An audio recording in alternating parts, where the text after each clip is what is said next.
મોહરમ પર્વની ઉજવણીના ભાગરૂપે નર્મદાના પાન તલાવડી ખાતે કાર્યક્રમનું આયોજન કરાયું। કરબલાની મહાન દુઃખદ ઘટના આજથી લગભગ 1400 વર્ષ પહેલાં બની હતી। હજરત મોહમ્મદ પૈગંબર સાહેબના નવાસા હજરત ઇમામ હુસૈન અલૈહિ સલામ પોતાના 72 સાથીઓ સાથે શહાદત સ્વીકારી હતી।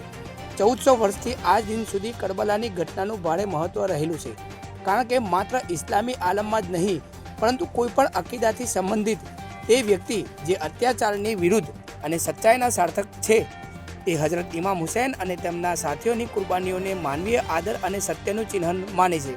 એટલે જ સમગ્ર વિશ્વમાં મુસ્લિમ બિરાદરો દ્વારા મોહરમ પર્વની ઉજવણી કરવામાં આવતી હોય છે।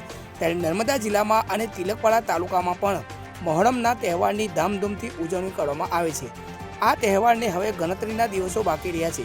ત્યારે નર્મદા જિલ્લાના પાન તલાવડી ગામે મુસ્લિમ બિરાદરો દ્વારા મોહરમ પર્વની ઉજવણીના ભાગરૂપે કાર્યક્રમનું આયોજન કરાયું।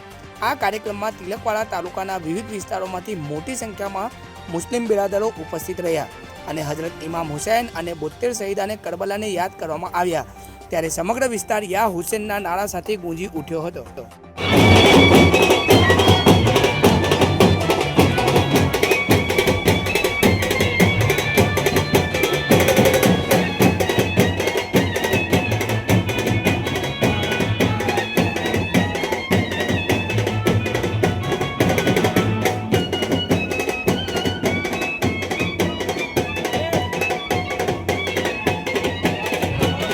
अस्सलामुअलैकुम वरहमतुल्लाहि ताला वबरकातुहू।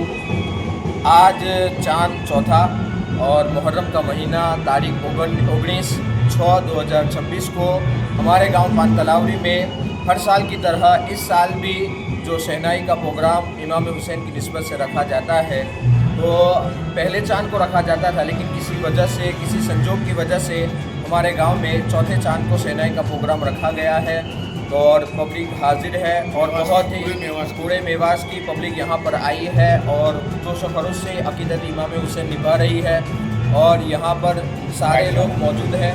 तो हम और ये इमाम हुसैन का जो उन्होंने पैगाम दिया है कि अमन और शांति को कायम रखें, उसी चीज़ को बरकरार रखते हुए ये प्रोग्राम सफलता की ओर जा रहा है।